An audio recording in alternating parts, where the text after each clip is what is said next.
Welcome back to Eagle Eye Apache. Today, I want to share a story about a woman whose life was torn apart in a single morning.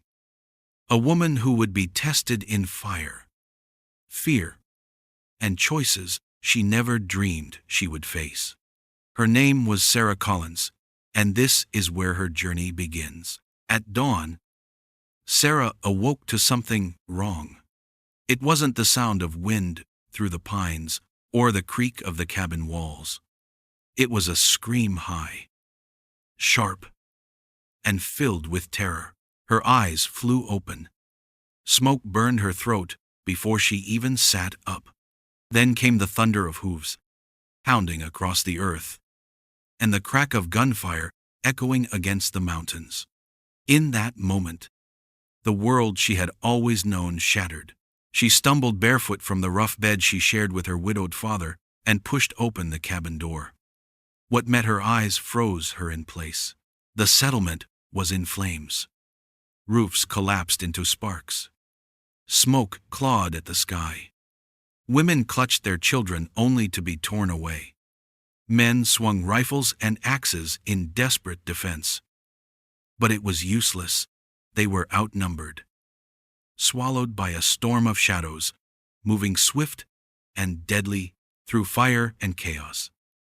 The figures emerged, Apache warriors, painted in black and red, their eyes sharp, their movements merciless. They were not men to be bargained with. They were the storm itself. Sarah's heart pounded so loud it drowned out her thoughts. She searched for her father, and through the smoke, she saw him, face streaked with ash, rifle in hand.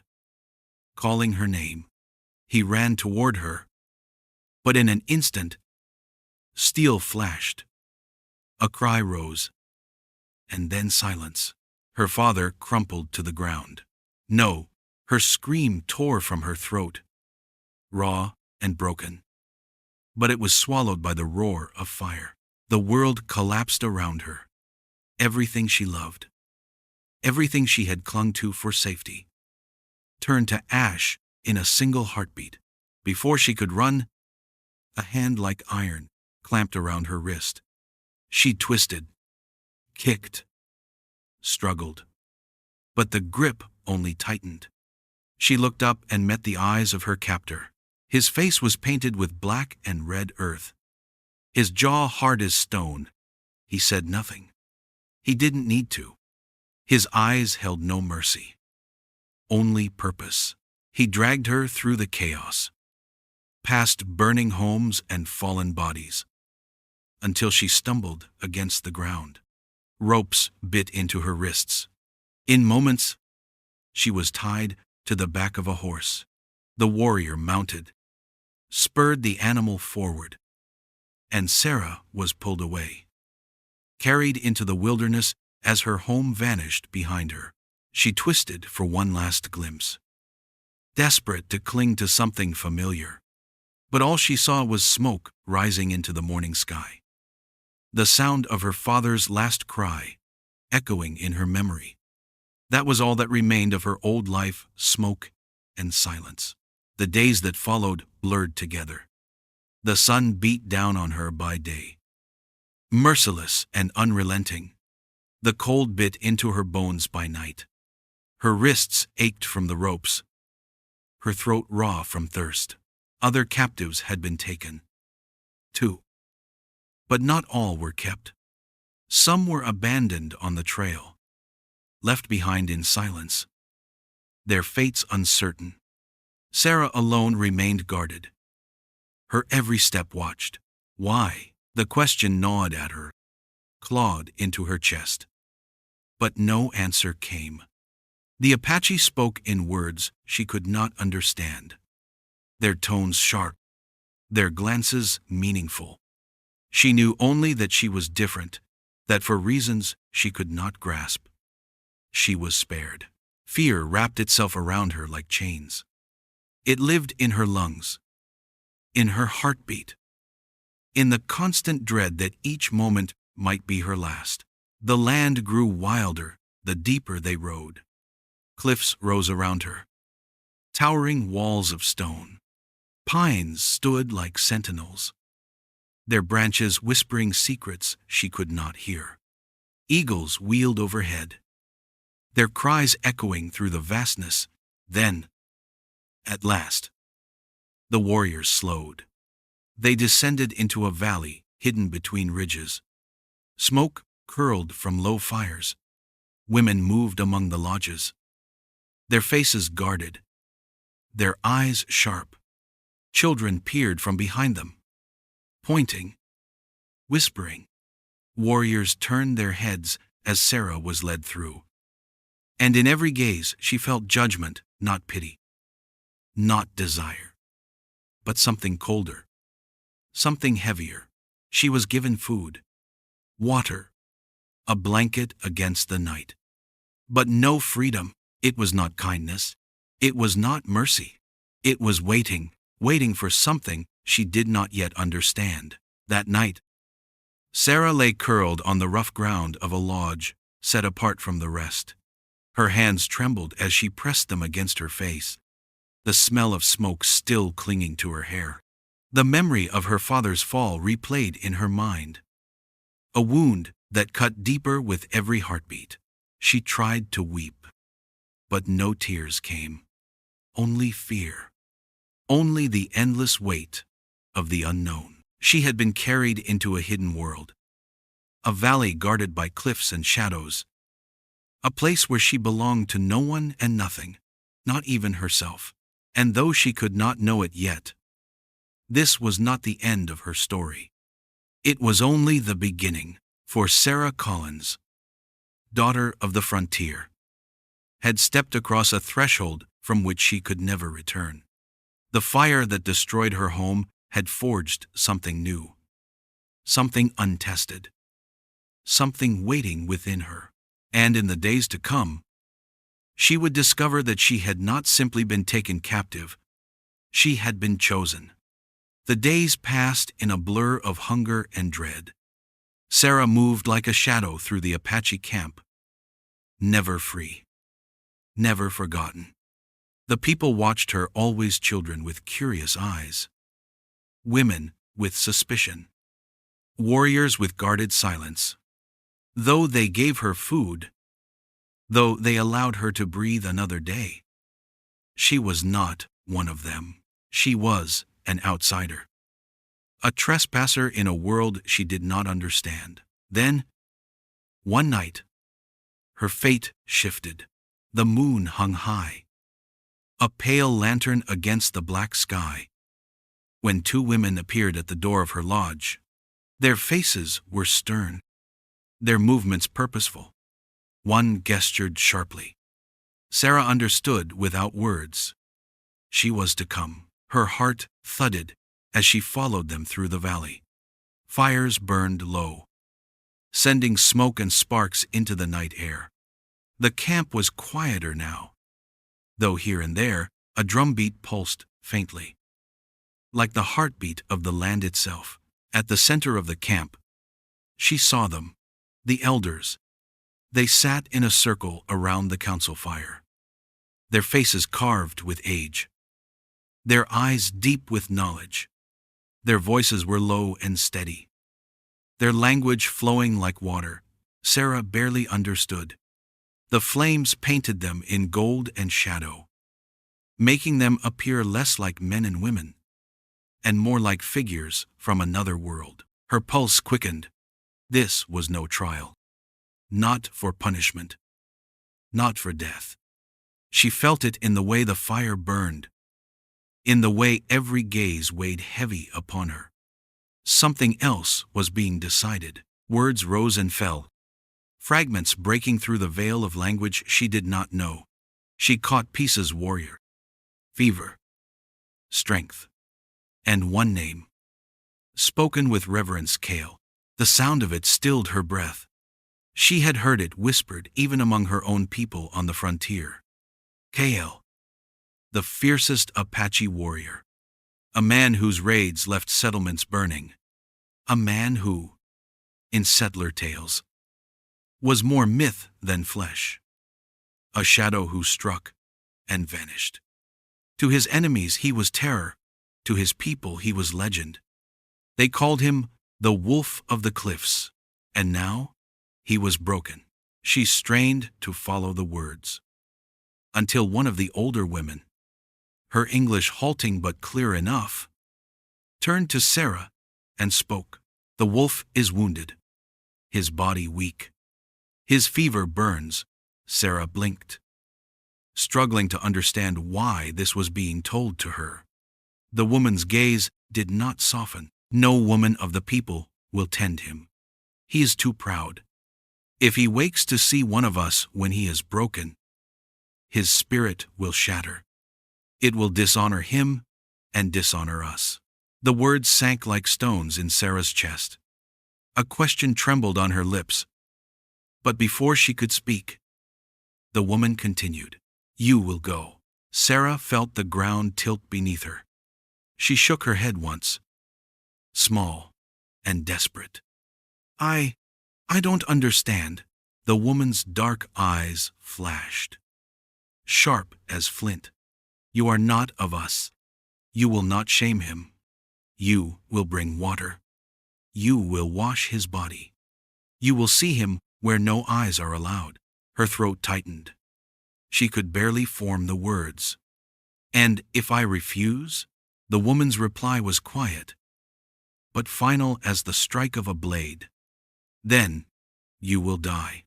The fire popped, sending sparks into the night air. Sarah's breath came ragged, her heart a hammer in her chest. To be forced into such closeness with the fiercest of them all, a man spoken of as a beast, a killer, a wolf. Her skin prickled with terror. She looked from face to face, searching for mercy, for any sign that this was a cruel jest.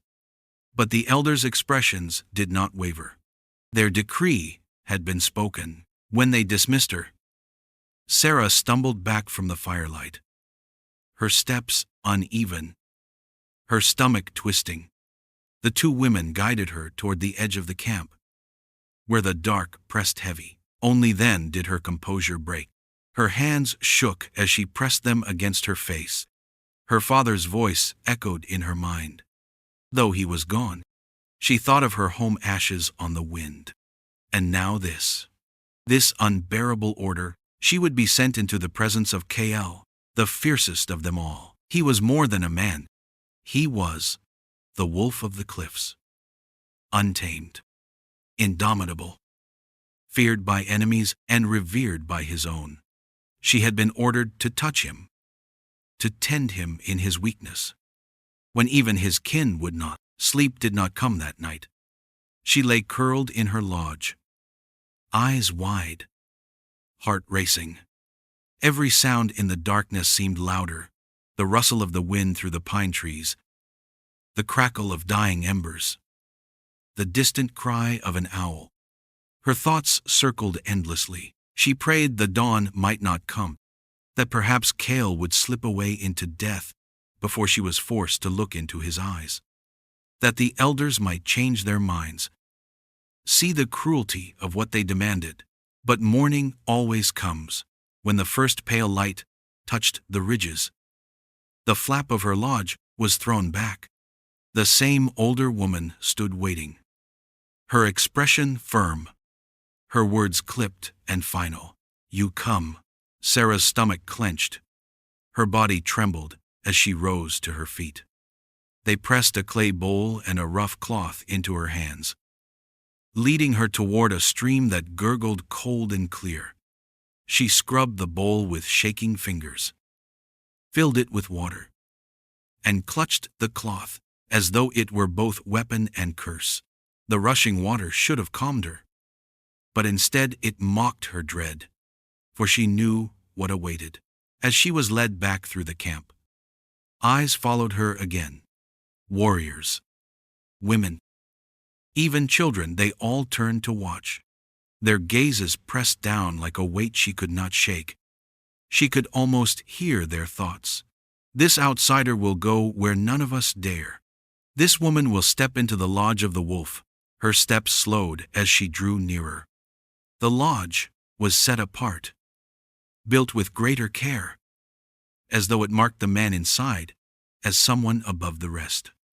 Smoke rose from a fire outside, curling into the pale morning sky. The air itself seemed charged, heavy, alive. At the entrance, her escort stopped. The older woman pointed toward the flap. "You go," she said, voice flat. "He waits." Sarah's hands trembled so hard the water sloshed against the rim of the bowl. She swallowed, her throat dry as dust. I can't." The words slipped out.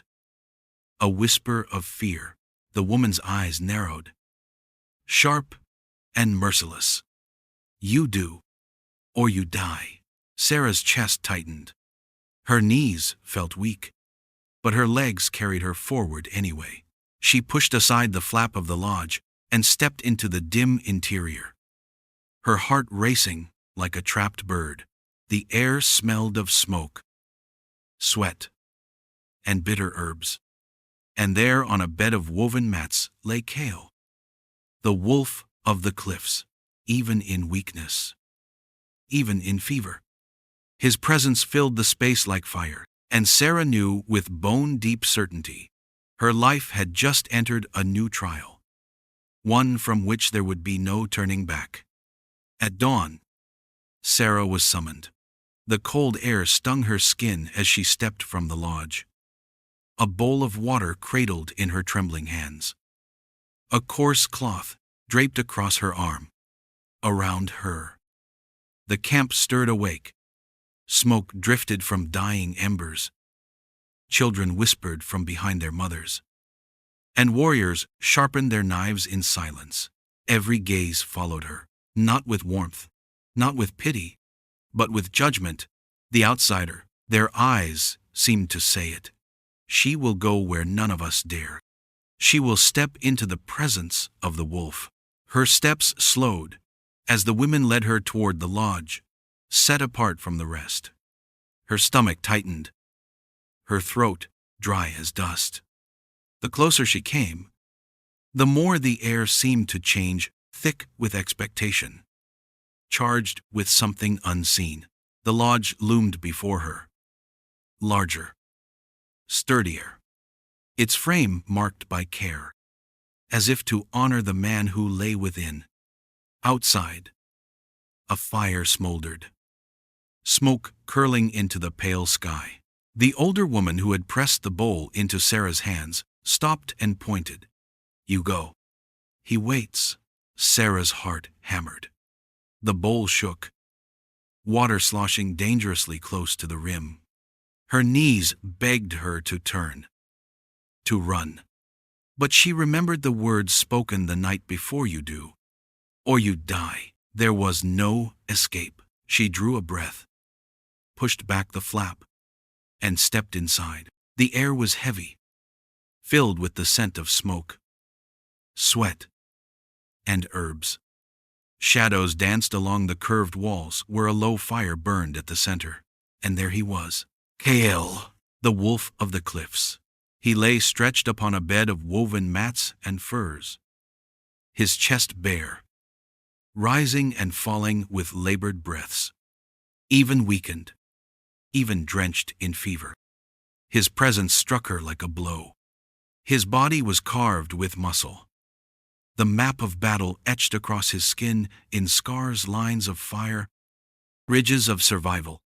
His long black hair spilled like a raven's wing across the furs. But it was his eyes that froze her. They were open, sharp, unflinching, piercing her as though he could see not only her face, but the marrow of her bones. She had expected a man unconscious, too weak to notice. Instead, she found herself caught in a gaze that stripped her bare. Her hands shook so badly, the water nearly spilled. She knelt quickly, setting the bowl at her side, grateful for the distraction of movement, anything to escape the weight of his stare. Then, His lips curved, just faintly. "The elders send me a child." His voice was low, roughened by fever, yet still edged with pride.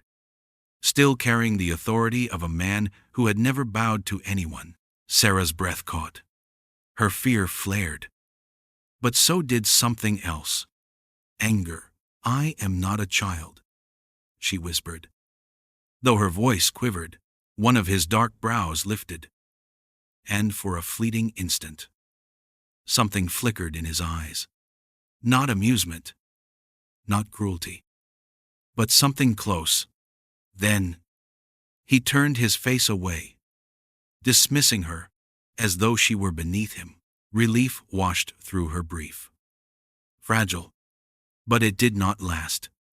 She knew what she had been ordered to do. Her fingers trembled as she dipped the cloth into the bowl, wrung it out, and reached toward him. Her hand hovered above his skin, fear tightening her chest. His body radiated heat, the fever burning in him like fire. She hesitated. What if he struck her? What if he saw her touch as insult, as intrusion? But before she could pull back, his voice cut through the silence. "Do it." The command was sharp, brooking no argument. Sarah flinched, but forced her hand forward. The damp cloth pressed gently against his shoulder, sliding across his fevered skin. His muscles tensed beneath her touch. Pride, warring with weakness. Every stroke of the cloth felt as though it stripped away not only sweat and heat, but the armor he wore like legend.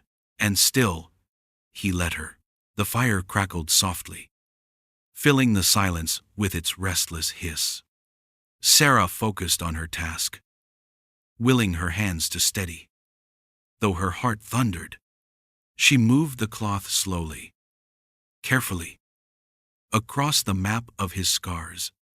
Each line told a story of battles survived, of death defied. She could not help but wonder about the men who had left these marks upon him, and the ones who had not lived to tell their tale. Fear gnawed at her. But something else stirred too. Something dangerous. In the shadows. As she touched the flesh of the man her people had called a monster, she glimpsed fragility. He was not a ghost. Not a legend. He was a man. Flesh and blood. Scarred. Burning with fever. Her breath trembled as she wrung out the cloth once more. Kael's eyes opened again, locking onto hers with fire. She froze, caught between terror and something nameless. In that silence, Sarah realized the truth. This was no ordinary task. The elders had not sent her to serve only his body. They had sent her to endure him, to face the fiercest Apache stripped of armor, to survive the weight of his gaze without breaking. Her heart pounded so loudly she thought he could hear it, and yet her hands moved. Steady now. Not from courage but from necessity. The cloth slid across his chest, cooling his fever.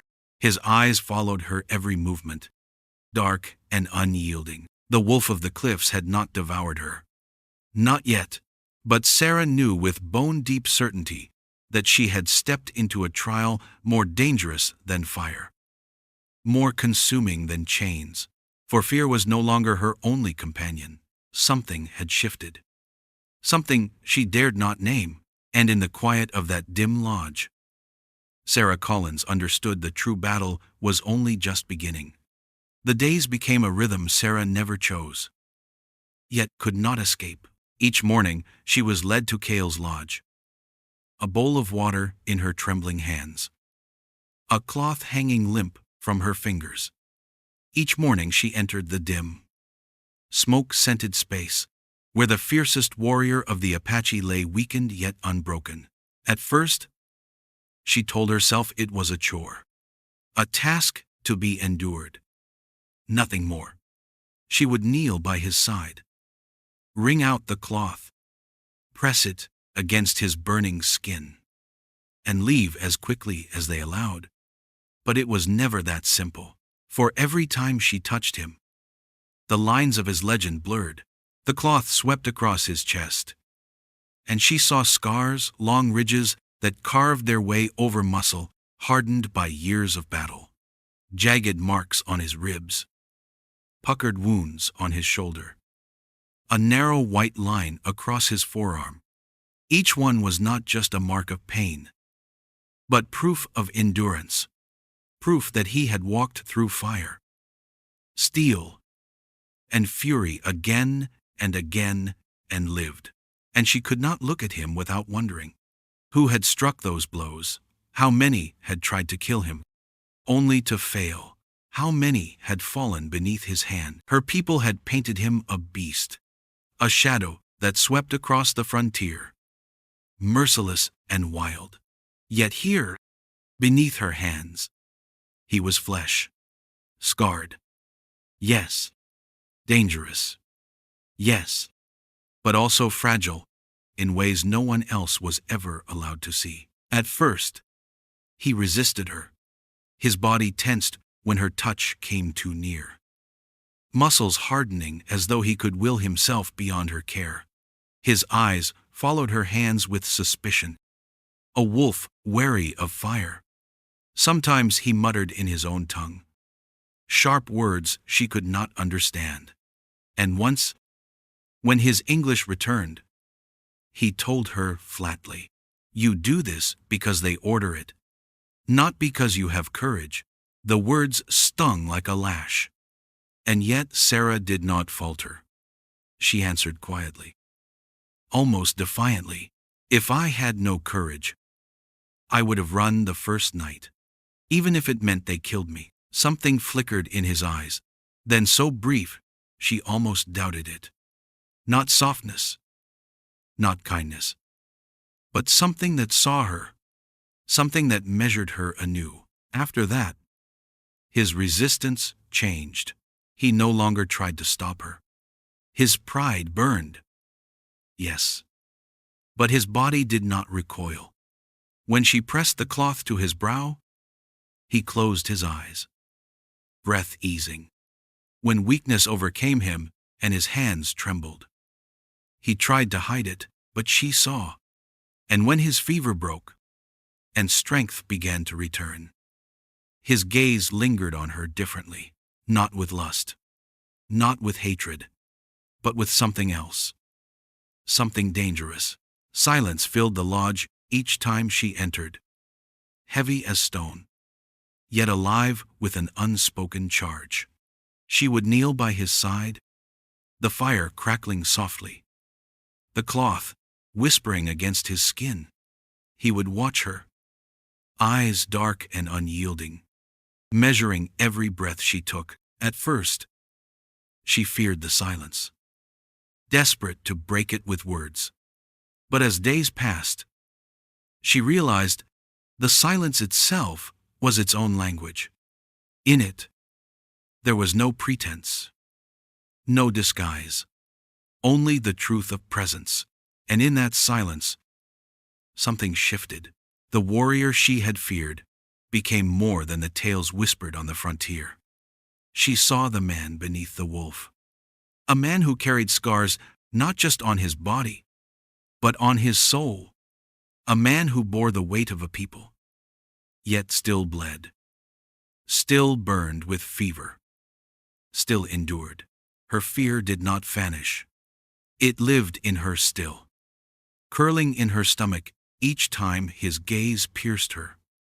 But beside the fear grew something else, a pull she could not name. She told herself it was pity.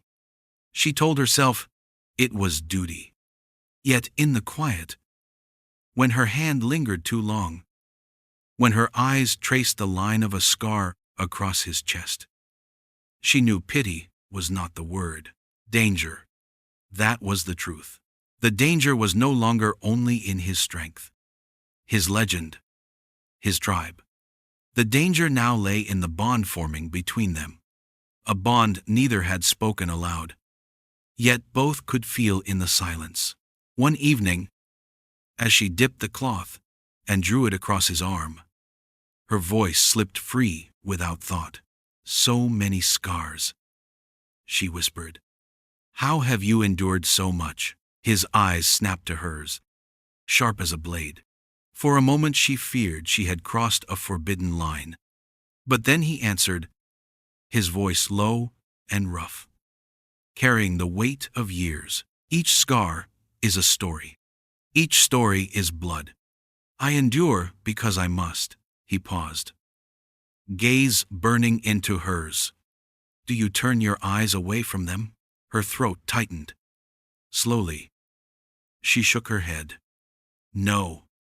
I only wonder how one man can carry so much." Something unreadable flickered across his face. He looked away, closing his eyes, as though to end the conversation. But Sarah's heart pounded, her mind turning with unspoken thoughts.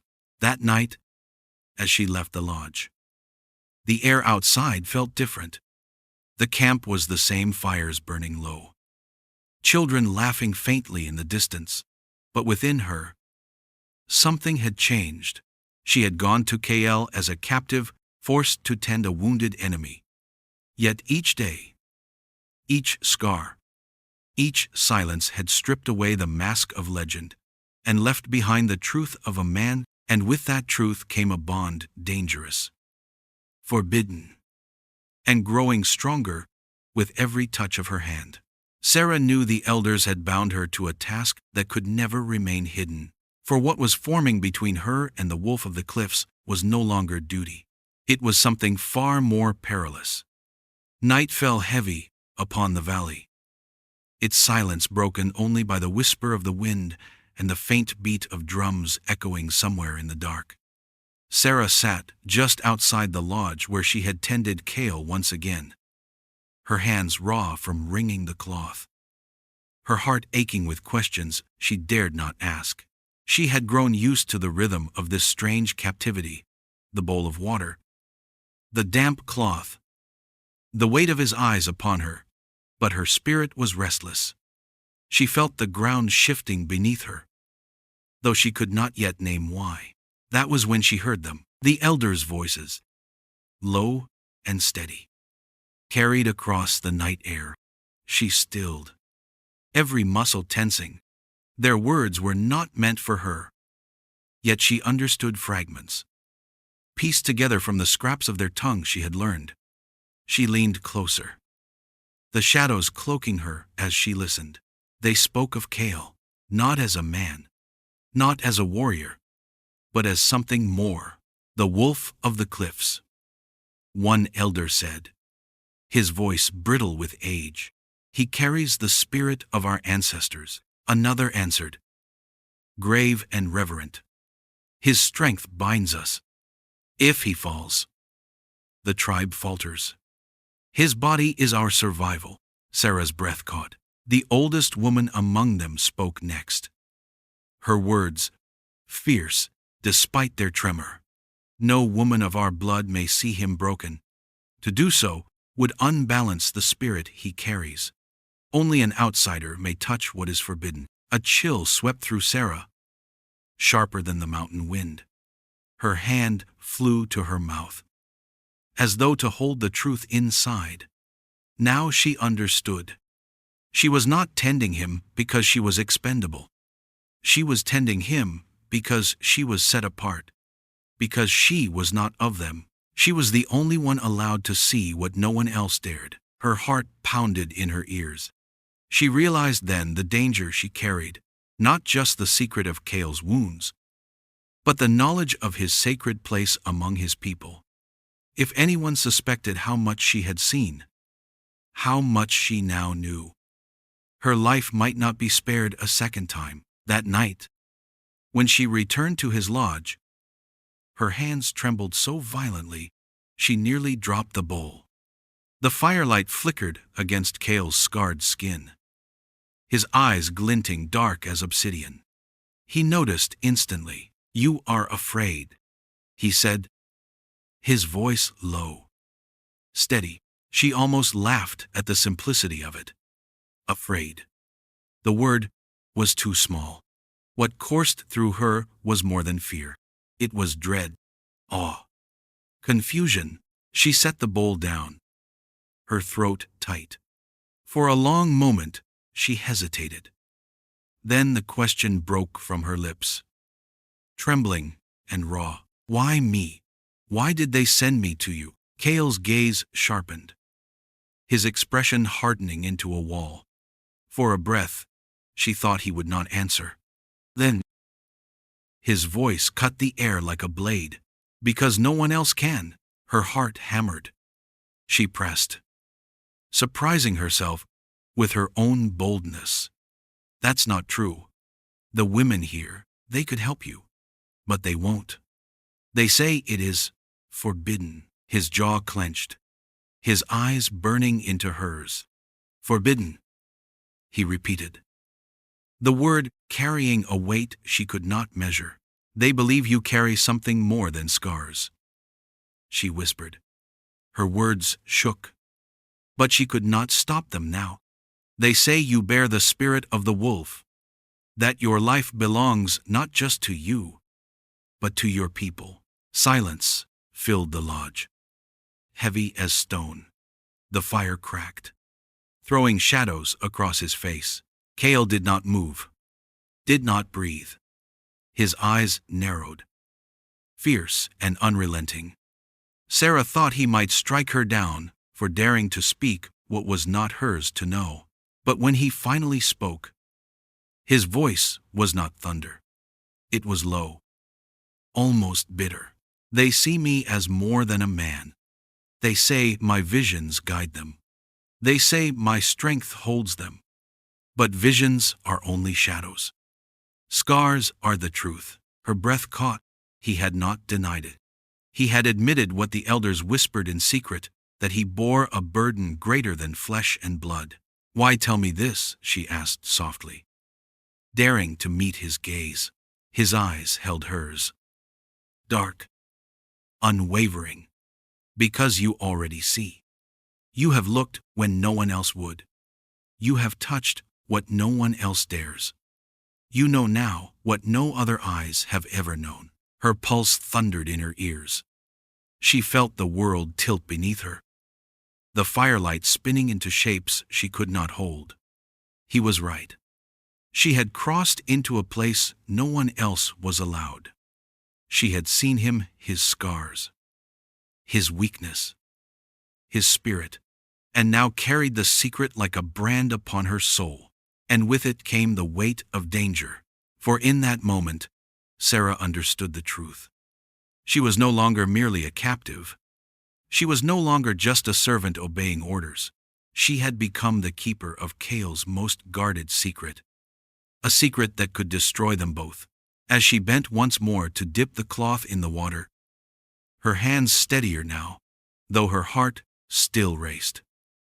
She realized there was no turning back. Every stroke of the cloth, every glance, every silence that stretched between them, bound her tighter to him, not by rope, not by fear, but by a truth too dangerous to speak aloud.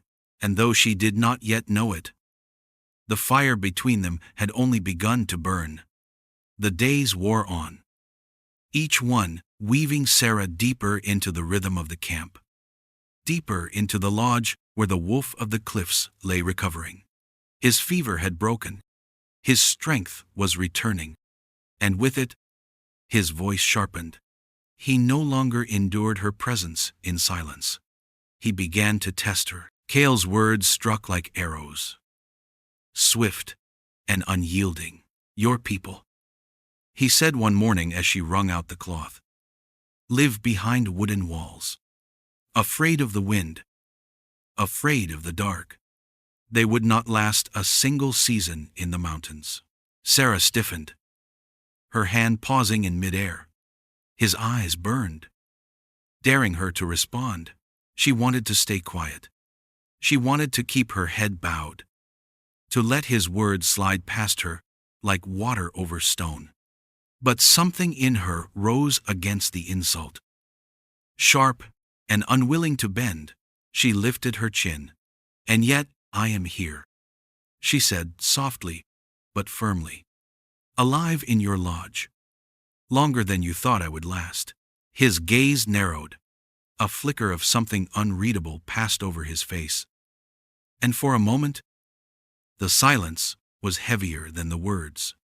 Then his voice dropped, cold and certain, alive, but not free. "A rabbit in a snare still breathes." The words pierced her. They reduced her to prey. A creature caught and waiting for death. Her throat tightened, but anger sparked, hot and steady. "If I were only a rabbit," she whispered, her voice trembling with both fear and fire, "I would be dead already." For the first time, his expression shifted. A sound escaped him. Not quite laughter. Not quite scorn, a rough exhale that carried the edge of both. His eyes studied her, sharper now, as though she had revealed something he had not expected. "You speak like a child who has never seen a wolf's teeth," he said. The fire in her chest flared. Before she could stop herself, her words struck back. "And you speak like a man who thinks no one has the courage to look at them." The lodge fell into silence. Her own breath rushed in her ears, the weight of what she had said crashing down. No one spoke to him this way. Not his people. Not his warriors. And certainly not a captive woman with no power. She half expected him to lunge at her, to silence her defiance with force. But Kael did not move. He only stared. Eyes dark. His silence heavier than any outburst. Finally, he spoke. His voice was low, almost wondering. "You have fire. Too much for a rabbit." Sarah's cheeks flushed, though she could not say if it was fear, pride, or both. She looked down quickly, dipping the cloth again into the water to steady her hands. But the air between them had changed. Their words became battles, fierce and relentless. Each day he challenged her. He mocked the settlers, their plows, their fences, their fragile towns that crumbled beneath a single raid. He painted them as weak, chained to land they could never truly hold. And each day, she answered. Her voice wavered at times, but she did not yield. She spoke of her father's hands, calloused from building their cabin. She spoke of her mother, raising children in a wilderness that never spared kindness. She defended the courage it took to plant roots in soil that could easily bury you. The more they clashed, the more something else sharpened between them. Not hatred, not mere survival, but respect. Sarah found her voice growing steadier, her fear turning into defiance, and her defiance into strength. She no longer felt like a silent servant kneeling at his side. She felt like herself again, someone who could stand, even if the ground beneath her was foreign. And Kael, though his words cut like steel, did not silence her. He listened. He tested. He pushed. But he never crushed her spirit. One evening, as the fire burned low and shadows stretched long across the lodge, she wiped the cloth gently over the scar across his ribs. His hand moved suddenly, gripping her wrist. His hold was firm, though not cruel. His eyes locked onto hers, unflinching, intense. "Why do you not break?" His voice was low, threaded with curiosity and something deeper. "Others before you begged, cried, fell silent. You burn instead. Why?" Her breath caught. Her pulse thundered in her ears. She wanted to pull away, but his gaze held her captive in a way the ropes never had. "Because if I break," she whispered, her voice raw but steady, "then I am nothing, and I would rather be fire than nothing." For a moment, silence wrapped around them. heavy as stone. His eyes searched hers, as though he were weighing the truth of her soul. Then, slowly, so faint, she almost doubted it, his mouth curved, not in scorn, not in cruelty, but into the faintest ghost of a smile. "Fire," he said softly, almost to himself. "Yes, that is what you are." He released her wrist, leaning back into the furs. The weight of his gaze did not soften, but something new lingered in it now. A recognition, a bond. Sarah turned back to her task, her hand trembling, her heart racing. She had won something that night. Not freedom, not victory, but a place in his eyes she had never held before. The wolf of the cliffs no longer saw her as prey, no longer as a child. He saw her as fire. And though she feared what it meant, she felt the spark catch within her, a perilous bond, undeniable and growing stronger with every breath they shared. The valley was restless that night. Sarah felt it before she heard it, the tension in the air, the way the warriors moved, like shadows, the way the women gathered their children close. Then the drums began, low at first, a steady heartbeat, then rising, rolling across the cliffs like thunder. Kael stepped from the lodge, no longer weakened by fever, no longer the wounded man she had tended. His body was whole again. His strength returned, his presence filling the night like fire. His scars gleamed in the torchlight as warriors painted their faces beside him, preparing for war. "The soldiers come," he said simply, his voice carved in stone. Sarah's breath caught. Soldiers, her people. The very flag she had once thought of as protection now rode toward this valley with fire and steel. For weeks she had longed for them, dreamed that they would come, that they would rescue her. But now, her chest tightened with dread instead of relief. She looked at Kael. Every line of him was taut, fierce, unflinching. His eyes burned as they found hers. "When they see you," he told her, his voice low but steady, "they will claim you. They will take you from this lodge, from me. But you are no longer captive. You must choose your people, or your truth." Her heart hammered. She wanted to cry out that she could not choose, that both halves belonged to her, that her blood and her soul were pulling her in two directions at once. But Kael's gaze did not waver. His words had struck the truth she could not deny. The sound of hooves split the night. At the edge of the valley, torches flared. Soldiers poured into the clearing, their shouts sharp in English, their rifles glinting in the firelight. They fanned out, a wall of steel and flame, faces grim with fury. The Apache met them with cries of their own. Arrows knocked, spears lifted high. The valley erupted. Arrows flew like fire through the air. Rifles cracked. Torches spilled sparks into the grass. Smoke and blood mingled in the night as the two worlds collided in chaos. Sarah stumbled to the edge of the lodge, the bowl of water forgotten, the cloth fallen from her hand. She watched as Kael moved like a storm, every muscle coiled, every strike as fierce as the tales her people had once whispered. He was no ghost, no myth. He was fire made flesh. And then her heart stopped. One of the soldiers, his face pale and stunned, pointed through the smoke. His shout rose above the roar of battle. "There, the girl. She's alive." Every head turned. Rifles swung. Not at her, but at the warriors guarding her. The chaos bent toward her presence like a storm drawn to lightning. In that instant, Sarah knew she could no longer hide. She could no longer belong to two worlds. Her feet carried her forward, trembling but steady. She raised her voice above the clash of steel and the cry of war.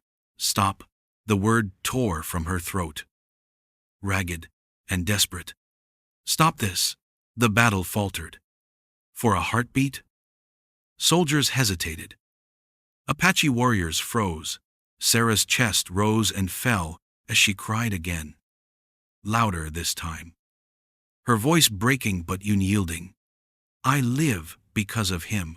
She pointed to Kael, who even now stood bloodied and fierce, holding the line against men who once would have called him nothing more than a savage.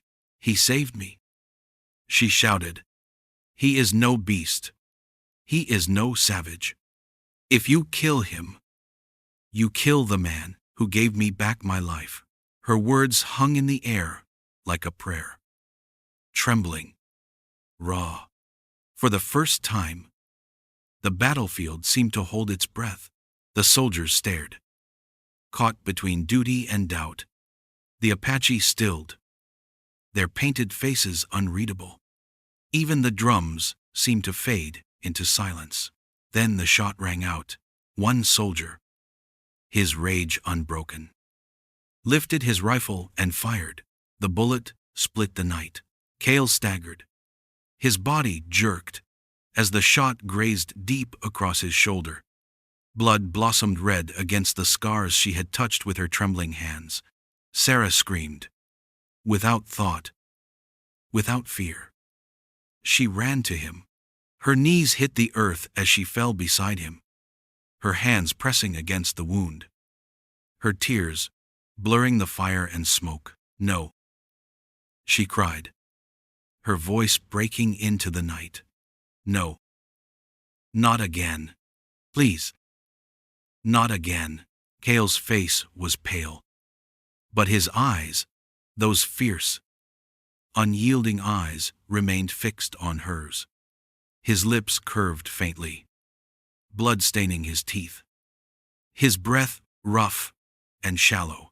Now they see, he whispered, voice as soft as the wind but steady as stone. Now they know where you belong.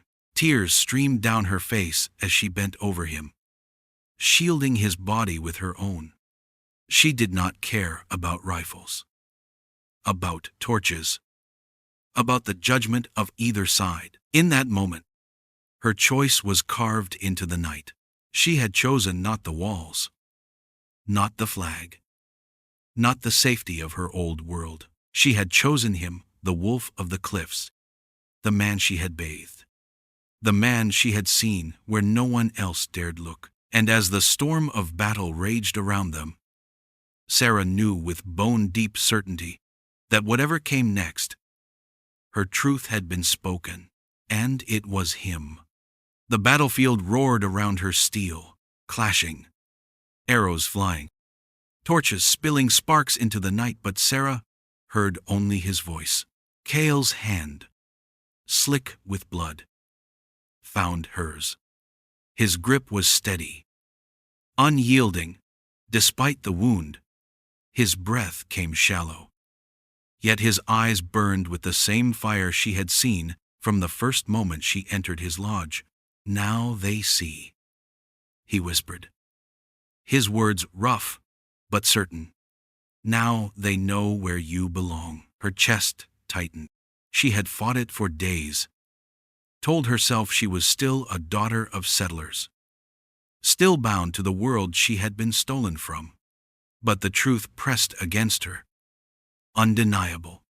She was no longer captive. She was no longer bound by walls, or flags, or the ashes of her old life. She had chosen not safety, not the promise of rescue, but him, the wolf of the cliffs, scarred and fierce, who had tested her, defied her, and seen her in ways no one else ever had. As she bent over him, shielding his body from the storm of battle, Sarah knew with bone-deep certainty that the fire between them was not born of fear, nor pity, nor duty. It was choice. It was truth. And though the world might call it forbidden, in that moment, it was the only freedom she had ever known. She had entered the Apache camp as a captive, broken by fire and fear. She had bowed beneath orders, trembling at every glance, certain her life was forfeit. But in Kael's scars, she found not a monster, but a man. In his silence, she found recognition. In his defiance, she discovered her own courage. And in choosing him and standing where love and danger burned as one, Sarah Collins found something greater than any home she had ever lost. She found freedom. If you were Sarah, would you have chosen safety? Or would you have stood beside the man the world called your enemy, even when the choice burned with danger? Share your thoughts in the comments below. And don't forget like, share, and subscribe to Eagle Eye Apache for more stories of love, courage, and the untamed West.